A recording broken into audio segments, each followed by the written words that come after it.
Hi guys, welcome back to Life in Life. My name is Jonathan Thuo and I am your host for this particular YouTube channel. I have missed you guys. I have really missed you and oh god, this should not be a trend. I should not be starting my YouTube videos with apologies, but god, I have to apologize. Um for the last few weeks, I have been a bit busy and also a lot camera shy. So I have not been able to upload a lot of videos as much as I hoped. And I really want to sincerely apologize about that. So we initially had the idea of shooting one video and uploading that to be seen at least um, once every 2 weeks. So we have a video going out every 2 weeks. I don't think I have been able to sustain that particular uh, schedule for the last month or so. And yeah, I'm really deeply apologetic about that because now we should have done, ideally, we should have finished season one, and now we should be going to season two. So we have two more episodes left in season one. This is episode 9 and episode 10. So episode 9 is today's episode. And then episode 10 is ideally just a wrap up of what we've discussed this season. So there's a lot of changes, there's a lot of new ideas, there's a lot of feedback that I'm getting from all of you who are watching these videos. Thank you so much for dedicating the time and the effort to be able to see this content and even to give me your feedback. I really value it. Thank you to my neighbors, to my close friends, to my family, and to everyone else who watches these videos. I'm really eternally grateful for you dedicating the time just to come here and to learn new things and also just to give me your feedback about how we can do things in a better way. So I can assure you that in season 2, we're going to step it up. We're going to do something better. We don't know what that is yet. I'm not going to share with you what that is yet, but we definitely have some good things and some good spanners in the yeah, we have some good spanners in the works. If that is correct English. Okay, so what else do we need to talk about in housekeeping? Just to remind you that you're very grateful for everyone who's liking, sharing, and subscribing to our YouTube channel. I think I've gotten that point where I'm okay calling it a YouTube channel because the idea was for it to be a podcast. I don't think I've gotten enough resources to be able to convert this content into a podcast. So that is a baby that will come in the future. But as at now, we have this amazing YouTube channel called Life in Life, where we get to have meaningful and deep conversations about life. So in today's particular topic, today I'm just going to discuss my first businesses. My first businesses. So the reason why I'm not just giving you one story, not two stories, but three of my first initial experience with business is because, first of all, if you know me, I am an entrepreneur at heart. And for the most part, I didn't understand where that came from. And this actually started to hit me recently when I was talking to someone. I was giving a business consultation, and someone told me that one of my resolutions for this year was to do something hard or something that I was afraid of. And so I was like, okay, so what was that? And it was like starting a business. And like, whew, oh, so that was really scary and big and monumental for you in that way. And that also helped me to see that these are still the same challenges that I have been facing within entrepreneurship, only that they have not been so pronounced to me because maybe I've gotten used to it. And so that got me thinking, then when did I really start this idea of entrepreneurship, or when did those initial seeds of business start to grow within me? So I went back just to try and understand my entrepreneurial journey, and I would love to share that with you today. But just before we get into that, I'd like to tell you what I do now, so that you can be able to get at least a feel of where I am. And the reason why I want to do this in season one, just to again circle back a little bit, we talked about there being 6 particular topics that I want to be talking about within my YouTube, within this particular YouTube channel or this platform. The first one was fitness, the second one was relationships, the third one was space, the fourth one is money, the fifth one is work, and the sixth one is faith. So these are essentially the 6 pillars that I believe contribute towards us building wealth and a wealthy life, or living a wealthy life. And for me, wealth is about the state of well-being.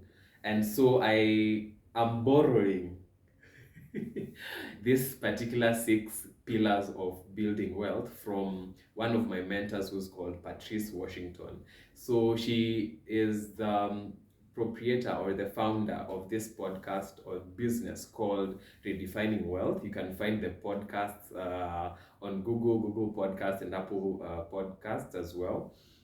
And she talks about these 6 pillars being the foundation of building wealth.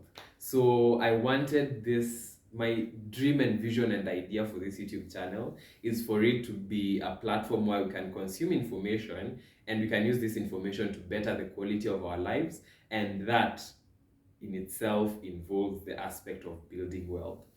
So that's why I decided to focus on the 6 topics. And in season 1, I decided that I'm going to focus primarily on the first 3 topics, which are essentially fitness, relationships, and space.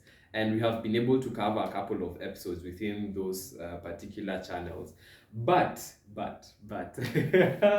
because I really love business, I thought that it would be really important for you as the viewer to also know a little bit more about me, my entrepreneurial side, and maybe I can be sharing some stories about my business life within every season so that you get to know me a little bit better, which I think would be nice if we are going to be on this journey with you.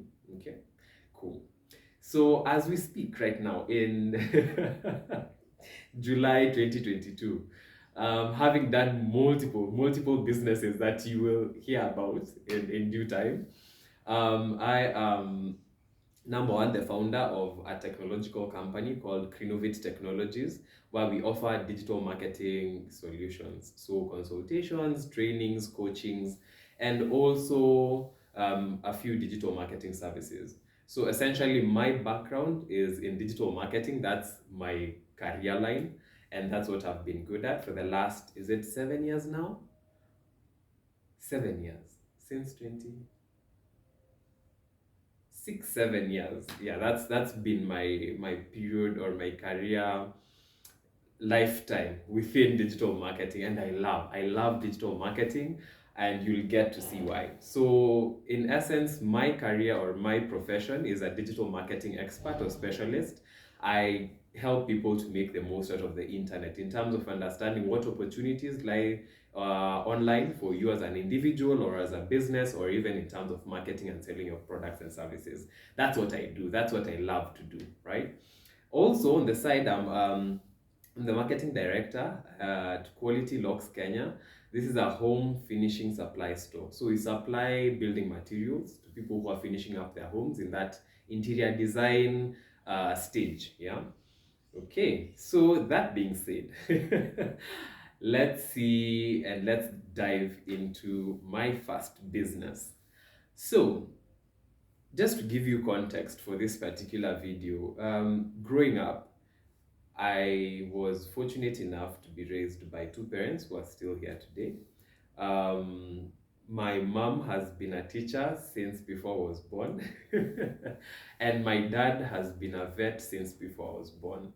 So by the time I was being born, my dad had left his corporate vet career line. So he was at a certain point employed by the government, and then he left that for private practice. So by the time I was being born, my dad had started an agrovet, and that was back in Eldoret where I was born, Eldoret, Kenya.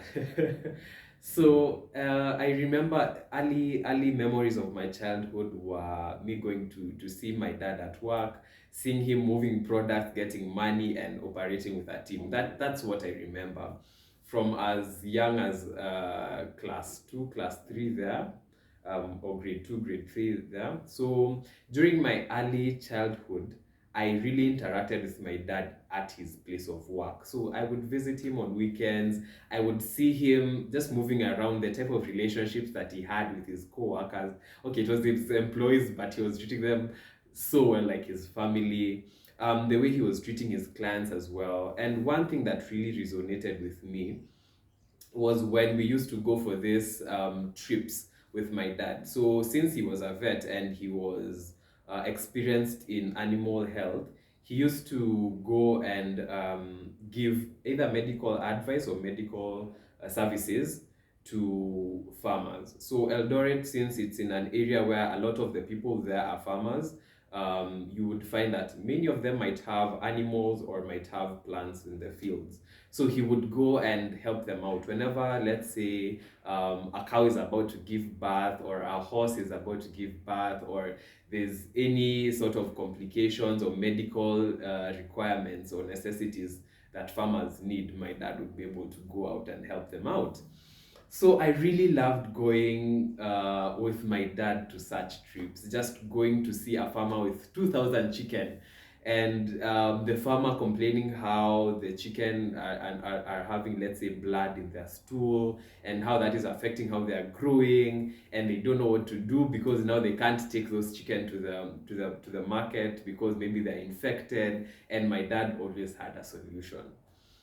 And I loved that about his profession and what he was doing. I loved seeing him solving problems for people, and in turn I was able to see how this solution was impacted throughout the whole family. So essentially, if I was going to class with someone who's a son or a daughter of, let's say, a farmer, and my dad was able to go, let's say, help them out, let's say if it's in the fields, tell them that maybe the type of crop that they have, they needed fertilizer, or if it's animals, maybe they need certain supplements, or they need to do ABCD or get certain medication for this animal, and then the animal is back to health. The cow is now producing the maximum amount of milk it was producing before. Now this family can sell that milk, now that the proceeds from that milk can help this kid to go to school. And now I'm still seated in a class with that kid, and I'm like, wow, I love the fact that you're in class today because your economic situation has improved. And this is because there's a problem somewhere, someone came in and provided a solution, and now you're empowered to be here today. So I really loved that about my dad. I loved the fact that he was so easy and open to work with. So he would be warm and inviting to work with. At the same time, he would solve these problems. And there are physical problems because you can see a sick cow and you can see like a normal cow and know the difference. So I loved that. And for the greater part of my life, I wanted to be a vet. Yeah, that dream died when I saw the fertilization process of a cow. Oh God! So if you don't know how cows are fertilized, there's an artificial way to which cows are fertilized. So within the veterinary practice, they can already have their own ways of procuring semen from like the bulls, right? And then that is packed in like to small small vials of semen, and then it's put in like a portable refrigerator. So whenever a female cow now is in heat, now we're talking about fertilizing cows on this YouTube channel. How did that escalated quickly? So now what happens is, now as a vet, when you're going to fertilize a cow that is on heat, now a female cow, what you do is you're supposed to, first of all, wear gloves, and you're supposed to wear gloves that come up to your shoulders. You're supposed to wear a glove that comes all the way to your shoulder. So you wear that glove, and then you get that vial, and now you find a way of please, kids, if you're here, it's 1 minute. Just escape. Just go do something for 1 minute and come back. If there are any kids watching this video, please just go get a glass of water. Yes. So, are they all gone? Yeah, I think all the kids are gone now. So now what happens is the vet will wear that glove. We'll take that vial of semen, and then we'll through penetrative process, get that in there.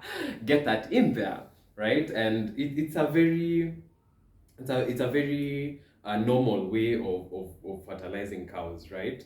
Artificially, of course, of course. So I think that was one of my breaking points. It's just like, yeah, I don't think this is something I want to be doing for the rest of my life. God, yeah. So you just see where once that process is done, and then you just see that glove being pulled off, you're just like, no, no. And you sort of have a respect for people who do that. Don't get me wrong. I really respect vets. I love animals. That is guaranteed. That has never left me. But I feel like at that certain there are certain elements of being a vet that for me I loved, and there are certain elements of being a vet that I was like, okay, so I think we can explore other career options. Yeah. We don't have to do this every day.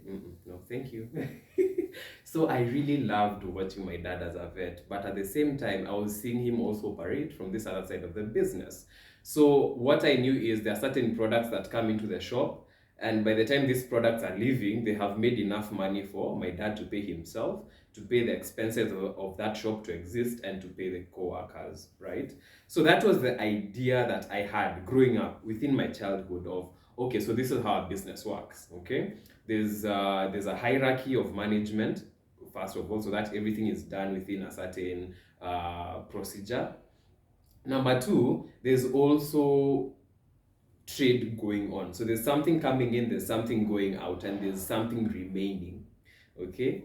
So that is what I learned from my formative years. That is what I learned that a business is. It's something that you give something to people, whether it's a solution, and then at the end of it all, there's something that is also left behind for providing that solution, and that is your profit. And your profit should be able to cover your expenses and also give you something else on top of that. So that was my fundamental understanding of a business. And later on now, my first business started when I was in class 8, which is grade 8. I was about 11, 12 years there. So in the Kenyan educational system, if you're doing, let's say, for most public primary schools, there's a period within which every year or within every grade you go for a school trip. And I used to love going for those school trips, and I loved taking photos at these particular school trips. So I did that during the grade 7 or class 7 school trip, and then during the class 8 or grade 8 school trip, I went and I took very nice photos. So I came back home after the trip and I had like 50 photos in the camera, and I was like, yeah, thank you for paying for the trip. I really enjoyed it. It was my first time in Mombasa. It was a good time. Those 7 days were the best 7 days of my grade 8 year. So thank you very much for that experience. I think I'm done. So that's when now my dad approached me and he was like, okay, so um, now we had shifted. We had moved from Eldoret to Thika. My dad was in another business. He had left the agrovet. He had now started a film business. So essentially, he was the one who was printing. He had a machine that printed photographs. You remember how you used to go for events and then you take photos, and then there's like a certain place you take your camera or your film or your photos, and then after like a week, you get now the physical photographs, right? So that's what now my dad got, the business that he got into once we relocated to Thika. And so now from a school trip, I have a database of photos and I'm wondering what to do with them. So my dad tells me this, you know what? I can help you to print out these photos, and then you can go to school and you can sell them, because these are your schoolmates. Obviously, later on in life, after you guys have completed school and you're out there, you'd still want to walk back in your walk back or walk down your memory lane and see that, hey, in grade 8 I was with this person and this person, we were having fun as kids in Mombasa, right? You want to concretize those particular memories.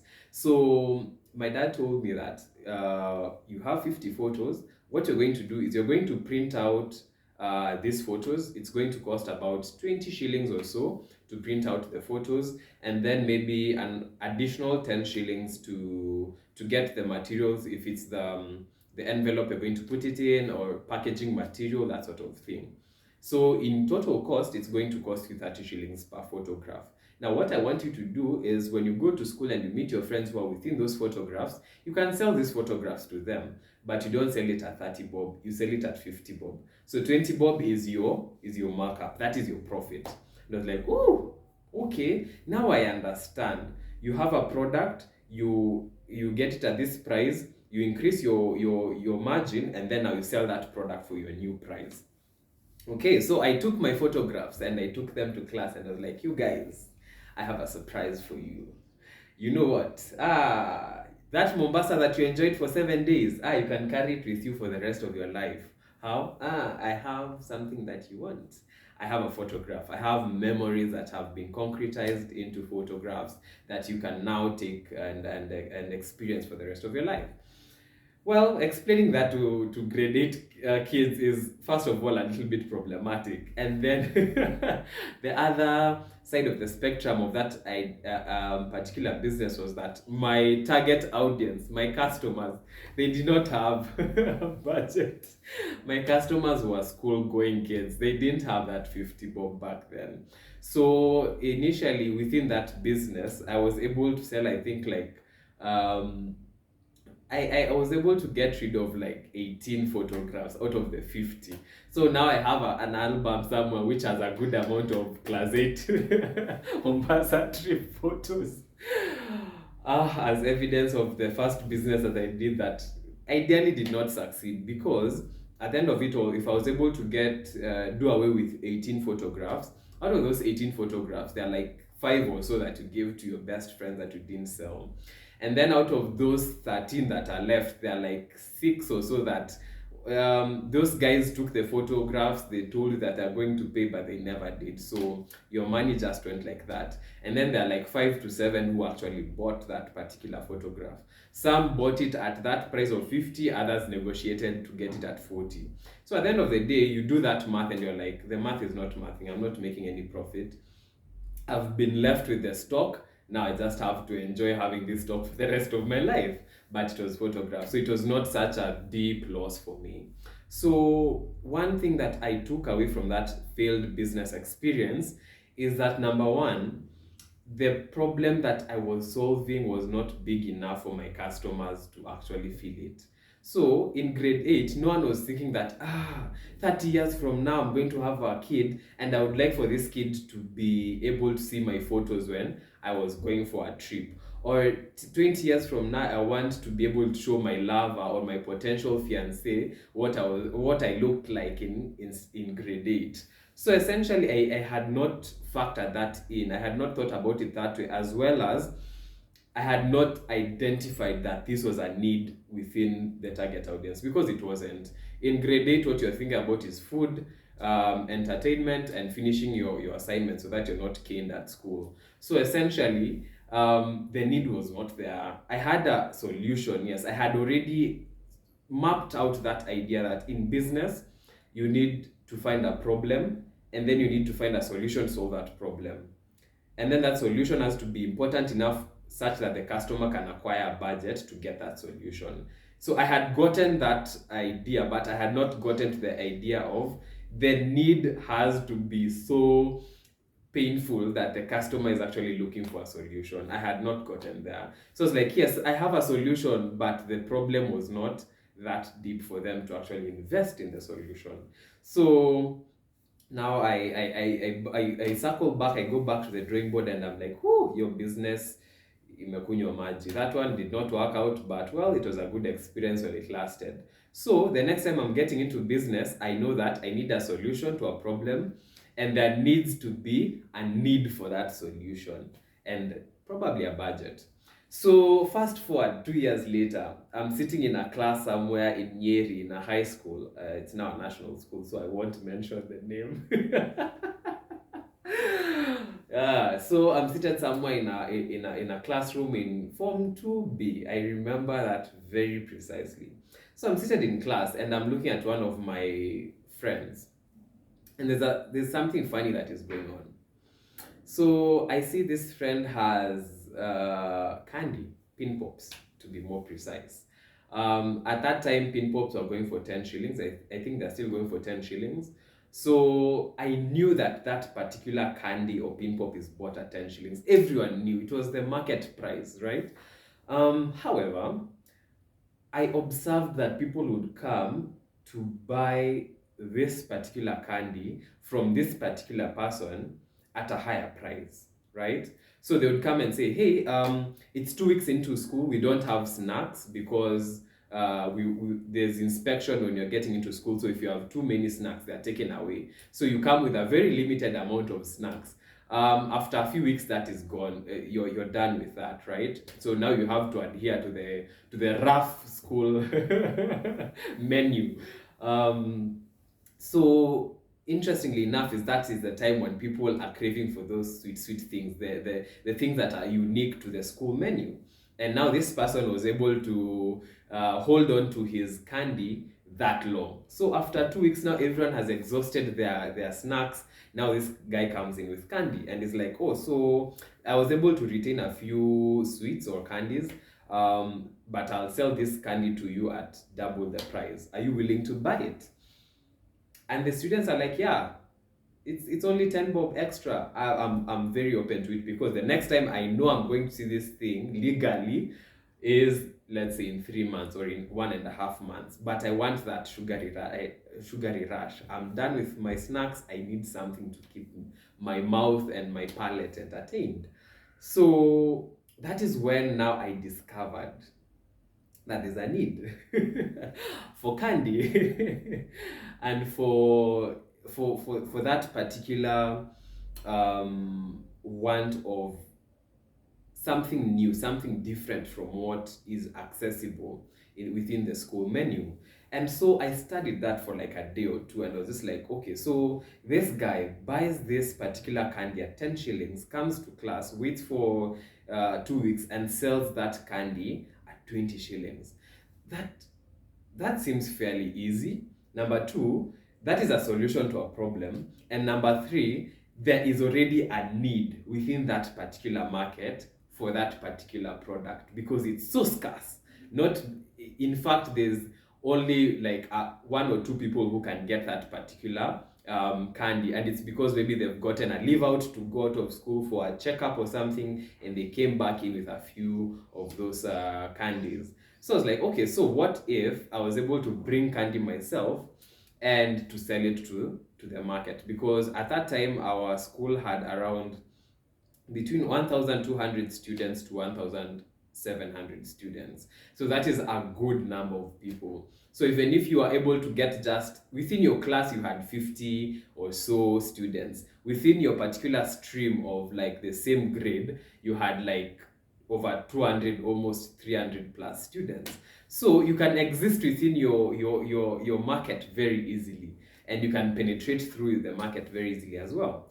So I decided that, hey, I want to do a test run. Let me get a few sweets and see whether I can be able to sell this. So I get a few pin pops, like half a packet, and lo and behold, the need is there, and the desire is so high, or the need is so high, that I ran through that half packet in like days, like 2 or 3 days, and I'm done with it. And I have now made enough money to buy a whole packet. And I'm like, yo, wait a minute. There's something here. There's a potential that is here that has not been exploited. And now I'm in Form 2, and I'm learning about business. Business is actually one of the subjects that I'm learning. I'm here in class listening to the teacher talk about demand and supply, and during break time, I'm opening my desk and selling sweets. I'm practicing demand and supply.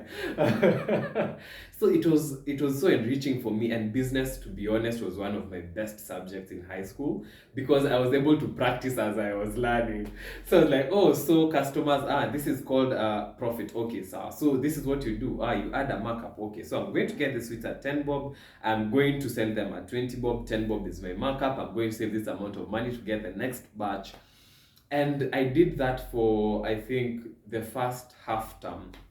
That is in Form 2, term 2. I did that for the first half term, and I was like, whoa, wait a minute. I can sell half a packet of sweets and get money to buy another packet. Wow, that's an opportunity. So by the time I was going for midterms and coming back, now whatever pocket money I was given, I went and bought 2 packets of these candies, and my pocket money was gone. It was an easy life back then. You didn't need a lot of money. 1,000 could take you a month and a half. So I got my 1K. I went to one of those wholesalers where the hawkers buy their products, and I got 2 packets of pin pops. I went during the inspection, I sweet talked to the teacher, told them that, oh, this was something that I was sent by someone, our class teacher, it's something that we're doing this term. Please allow me to go in with it. Let me tell you, we didn't even get to the weekend of that week. I was sold out. I had made enough profit. I was buying these packets of sweets at 500 shillings. 500 shillings has like 48 pieces. And each piece I've bought it at 10 shillings, I'm selling it at 20 shillings. So out of the 48 pieces, maybe I would take 1 or 2, and then I'd give away 1 or 2. So I would sell about 45 pieces. So 45 pieces, if you multiply that by 20, that comes to a clean 900 shillings. So I invest 500 shillings, I get 900 shillings, and I also get like a sweet or 2. I get a candy or 2, and another that I can also share with a friend. So I come back to school, I've come back with 2 packets. By the end of the week, they're gone, they're done. I'm left with nothing except money. I have enough money to buy 4 packets. Well, one of the downsides of high school was also that I was not so popular. So I didn't go to so many school trips. But what I used to do is now I used to send the popular kids. And I was like, oh, so you're going for a math contest. Oh, so you're going for music festivals. Do this. Whenever you find yourself with a gap of time in between when you're performing and when you're going back to the bus, please find a hawker and buy a packet of pin pops. This one specifically. And bring it, and I'll give you something as a commission. And so I would send out different people. And because it was illegal to have candy in school, there was that check that was being done. So I couldn't send one person for all the 4 packets. I would send 4 different people. So that if one was confiscated, that was like, whew, the risk of doing business, I'd still have 3, right? And then the other thing was now security. Now that I am more or less the only dealer who's selling this particular candy, more and more people are getting to know about me. So you would go to now class Form 2, another class, and you'd find someone eating a sweet, and you're like, wait, where did you get that? And they're like, oh, so there's a guy in Form 2B called John. Go to him. He's your guy. He has them. He's selling them at 20 bob. Just go get as many as you need. And so the word started to spread. And since there are not many other people who are doing that, because even my friend, the guy who I observed this from, he was just doing it out of fun. He was just like, I have 10 particular pin pops that I've carried with me for this term. I have no hurry in consuming them, so I'll just take like 1 or 2 in a week. And then the rest, I don't know what I'll do with them, but yeah, if I can sell them, well and good. If I can eat them, the better. Actually, they are for my own consumption. Only that maybe someone has really asked me to sell them that particular candy, so I'll sell it to them. So that is what I observed. And a unique situation of that particular friend selling whatever they had for their own consumption to someone else. And that is when the idea sparked. So by the time I was getting into this market, there were no competitors, and the market was big. Let me tell you, the market was big. So I'm selling pin pops. After every trip, I go and accumulate money, and I either get that from a loan or I get that from my own savings. So before I was able to accumulate a lot of money, because then again, you're in form 2. So whatever you're getting, you're also eating to equal measure. If you used to go for one loaf of bread every day, and now you're making 400 shillings almost every week, just like, you know what, I can afford 2 loaves of bread or 3 loaves of bread. So as much as I was making profit, I didn't know what to do with that money. I was making lots of money, I didn't know what to do with it. So I decided that I wanted to step that up. So I went back to my friend and was like, you guy, you know you're from a punk family, and obviously whatever you're given as a stipend is much higher than me. And I know maybe you don't have a lot of expenses. So instead of that 3K, 4K just staying somewhere with a bazaar, do this. I want a loan. You give me 2,500 and I'm going to return that to you as 2,800 in 2 weeks. Okay, so they give me the 2,500 and I go send out for 5 packets of pin pops during that weekend. So probably one will not make it to me, so I get back 4. I sell these 4 packets of pin pops at let's say at that rate of 900 shillings per packet. I get 3,600 easy. I get back the 2,800, I'm still left with something in my pocket. And I can still maybe even do that twice or thrice, even before I return that money. So by the end of it all, I was even making money using other people's money. And the interesting thing again about candy was that, again, it was during very unique situations that you'd get it. Either you've left school, you've sent someone who's left school, or you have sent someone who's gone out for a trip. But that doesn't happen every day. So then what would you do on a daily? So one thing that I noticed within school was that there was a break period during our day-to-day schedule, and that tea break was about 11 to 11:30 a.m. in the morning. But the interesting thing is, when we were being served tea, the 11 a.m. tea, there was no accompaniments to go with this tea, and people were already feeling hungry. Here's the other interesting part. We had a canteen in school, limited, albeit very limited to the variety of products that they offered. We still had a canteen, but this canteen was opened on